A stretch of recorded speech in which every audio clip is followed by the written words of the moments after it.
Hey, we here with Ross. What did you do today? I top aided. It was top eight. Top Yeah, aided Tabet. a case tournament with my painted Dolphin Phantom Knight deck. Unfortunately, we got shifted and took it twice, but we'll go on. So, Fair enough. Right, show us the spice. so three torn scales. Oh God, yes. How good is this card? It's really good, honestly. Like this deck's actually just unplayable without it. Like in modern Yu-Gi-Oh, it's the next really good card. I guess I'll just do the rest of the Phantom Knights. Yeah, makes sense. Standard. So this isn't like a standard Phantom Knight deck. So you really need like the Warriors. I see people cut this and play like two Boots and like Brave. Ugh. Nah, like I think you even with Brave you still need that card because you want to get the turn out of your hand Yeah. and still activate the effect. Well, sending this off Cherubini is often like the best play if you're looking for it. Yeah. So that's it for the Phantom Knight monsters, if you will. The next is like the honorary Phantom Knight. So I'm not playing Brave because reject Brave. Those cards just I don't know. This card says you have to double interact here. Yeah, and then the other tour guide. This card's insane. It searches Super Poly, searches Fusion Destiny, so even if you get Lanced, you can still Scythe Lock. Yeah, it's actually insane. Like, unfortunately, you can't activate it under D-Shifter, which I learned today, but never mind. And then we played the one brick because it's worth it. It's worth it. We take those. We take the opportunities. Yeah, I play a lot of opportunities. So then I played some Warrior extenders. Three Knights, a Chain Block, both Tour Guide and the Scorpion. Oh God, yes. Yeah, this is actually just like the best soft. So the Psychics and Junk Forward I consider soft extenders because they extend but don't start the combo. But like this is the best one because it's a Dark Warrior and you're on a Zold. So when you're doing your combo and trying to play around hand traps, it's both the Dark for Rusty and the Warrior for Isolde. Oh yeah, makes sense. And then I played the Psychics. I didn't play Ogre in the main deck. I don't think E-Tally for Ogre actually comes up when you're like trying to like play as opposed to like break like one negate. But it's okay. I tried the punk cards because you can end on an extra trap or like Foxy Tune can like E-Tally can turn into a one card Cherubini, but it was just like drawing the Ziaman or whatever it is. It's Yeah, not ZM, yeah. Yeah. And I didn't want to commit to playing the trap guy. And I played this for Isolde. If you don't know what this card does, look up Fireflint Lady. I don't know what to tell you. It summons itself, right? Yeah, it summons itself, and then you contribute it to summon a level 3 warrior from your hand. So if you draw Dolphin, you can summon that and fish a Dolphin. Yeah. And the Dolphin can't be veiled, which is even more funny. Feels good. So I played these two opportunities. Oh God, yes. These two opportunities. And these two opportunities. Yes. Okay. The Lancia there. We know that deck that can set like Scythe and Lancia, but how good is this it? isn't a brick, but I'll just put it in the same spot. So I'm playing Neospatian Aqua Dolphin. This has been like my hot take of the deck since Last year, I think. early last year, maybe. Very like late last year. I Yeah, think, late last year rather. like around the Christmas time. It was Um, like when we started yeah. testing that. Yeah, so yeah, I was like, I played a version of this at the YCS, which you can find on my own channel, but I'm sure this will get there somehow. You can like use this to decide how you want to Scythe lock people. Like you can double Scythe, you may have to lose a Scythe. You can set up Lancia before you use DPE to like play around Cosmics and Cool Boy. So like this card's actually insane. Like summoning this going first is winning, and even going second, you can like summon this and just like check to see what hand trap they have. And then I don't know, this card's just insane. Like, It wins on time as well. yeah, access code plus Dolphin usually wins. Usually. Shout out to Dino for having 5 spells. So story time, double E-Tally, triple E-Tally rather. Okay, why is the third not ulti? So I was playing with two rares, two ultis and a rare, but I pulled this out of my prizes. So I was like, alright, I'm gonna play with one collective from now on. I'm not even gonna like look at getting a third ulti. I got the first ulti when it was at 1 for like $40. So That's fair. The next is the Forbidden Droplet. So this and Lancia are like, oh god, yes.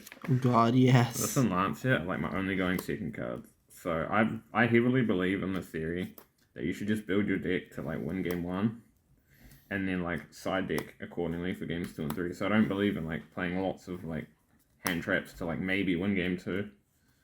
But that's neither there nor there. And then I played Rhoda, because It's Rhoda. You'd think I searched Torn Scales or Boots or something off this a lot, but I actually just searched Knight the Chain Portal, guys. Like, So good. everyone's in Gamma nowadays, and Ogres, like, Really at popular. locals, someone ogered my tour guy and just sat there with Graph. Like, what do you want from me?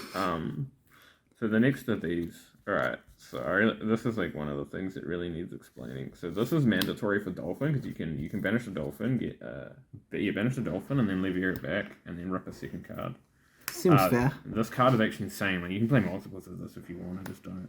The Searcher's Fire Flint Lady, which is just a warrior extender. So like the 4th equip, this is the 4th equip, because you have to play 4. So if you draw 1, you can still combo.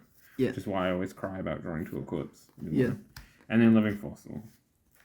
Living Fossil. Nothing to declare. So that's... And then I played the double Fusion Destiny and a Super Volley. So Verte and the Cobra can get to these. And this actually randomly comes up to like dodge headshots. Like today, actually, I made something a dark when I drew this. And then I sent Fusion Destiny as cost, and they chained Fleur, and I chained Super Volley. So I ended up dodging the Fleur de Lis, summoning the DPE and the Venom, and then use the DPE to pop the Venom to then Regeki his field.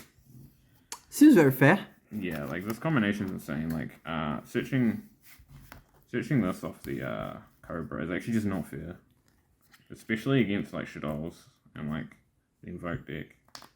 Yeah, it just gives a win con against them that is actually really good. You can even just like set it, and then like they can't access code you properly because you have a dark. Yeah. So, like it's actually just insane. And then next I played the Wings. So I'm not bad. So I play 3 Fogblade. Like if you draw one of these and you're playing 2, you never get like a good amount of interrupts. And like searching Wings as an interrupt, just it's not that cheap. Yeah. But this kind of comes up because you can against Bystriker, you can Wings the Rusty, and then the Rose can't trigger if they afterburners you. Yeah. Which like when I was playing Dragoon, that comes up more. But because Anaconda. Yeah. So that's it for the main deck. That is 50 cards. Oh god, he has Lava Pile. I honestly just believe you shouldn't play 40 anymore. Like if you're not playing like a pile deck, like you probably should just play something else. I think the pile decks right now are just like, absolutely insane. Yeah, they just have a lot of gas nowadays. Like, yeah, even like you've seen like the videos on YouTube of like people leaning on the same boards and like just like a sand game or something. Yeah. Like we've all seen it. So this is like the combo extra deck, I guess. Yeah. Yeah, so that's what you make in your combo in terms of links. Right. Yeah. And then I played Appaloosa, Unicorn, Link Spider, Access Code. So this comes up in your combo if you see like a bell or something, or like you just look at their hand and you don't want a Scythe-Lock, or like you don't want a double Scythe-Lock. This comes up randomly against Sky Striker too, because you just make Appaloosa DPE, and then like when they tag out Ray, you use Appaloosa. So, seems legit. I don't know. Sky Striker was a lot more free when I was on Dragoon, but now I'm not, because I decide like people and it's even more free. Like it's so hard to beat a Scythe-Lock if they look at your hand, even if I don't rip anything. It's so hard to beat because you know exactly how you need to Scythe-Lock people. Yeah, exactly. And then I played. So people are finally catching on to the One Break Sword, which I've been playing for like ever, to be honest. But like you don't need more than one break sword most times. So right, yeah, and it's like So you can like break sword pop and then use wings or fog blade obviously to bring it back and then make down a Zeus. Yeah. Well, like, you can even just summon Lever, use its effect, and then like Zeus just follow up. I just I don't know. This actually it's real tight, especially with the super poly. So it's like Yeah, because that's another 1-2 slots that you know need to cut cards for. yeah. So I played 2 fusions. Oh. I played the Destroy Phoenix Enforcer because Phantom Knights is a Scythe lock deck now. So. Yeah. If you're not scythe locking people, you should rethink what you're doing with the deck. Like, even now, people are side decking Scythe. I just don't understand. Like, do you not just want to win game 1? Like, I don't understand. And then I played the Venom. I really wish I had room. So that's the extra deck. I really wish I had room for one of the Prank Kids fusions. My only loss in Swiss was to Prank Kids. And I sat there with my super polys and I was like, what do you do? Yeah, I guess just don't side them in. I could side the target. But, Makes sense, yeah. So next Perhaps. is a side deck. I just want to snipe to Kobo, to be honest. But this is good against Striker, obviously, and the Prank Kids deck. Scythe lock. Yeah, well, not if they're on Dolphin. But I guess I'll just bring these here because these double as Scythe. I'll just go like this. It works out nicely. Oh yeah, you have pretty much 6 outs to Scythe in the side deck. So you use your draw phase priority and you fuse away the Rusty and then the DPE or whatever, and then you just make Venom, and then they have no way to Scythe lock you, and then so you out the Scythe lock without even like having to bait the Griffin.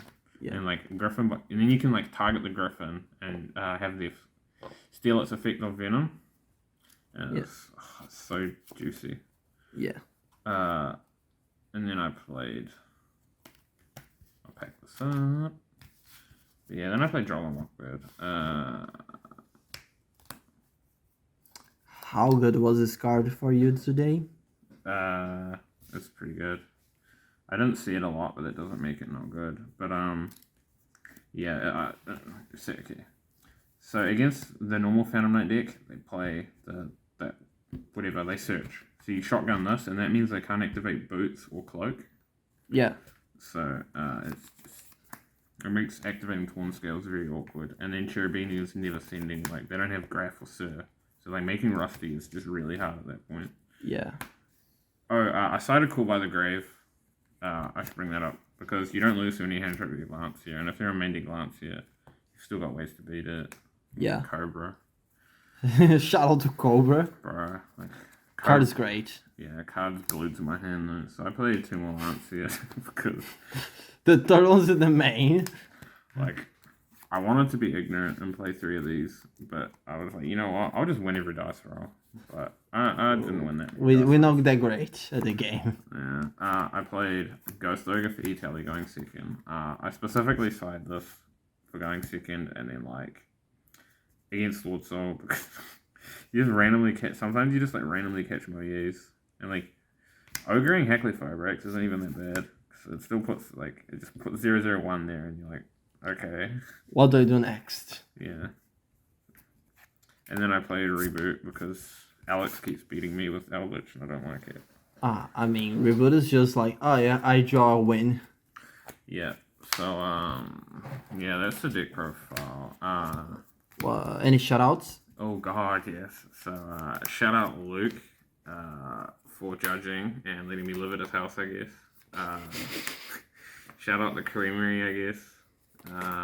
Actually, we've been had this deck in the works for like months on months.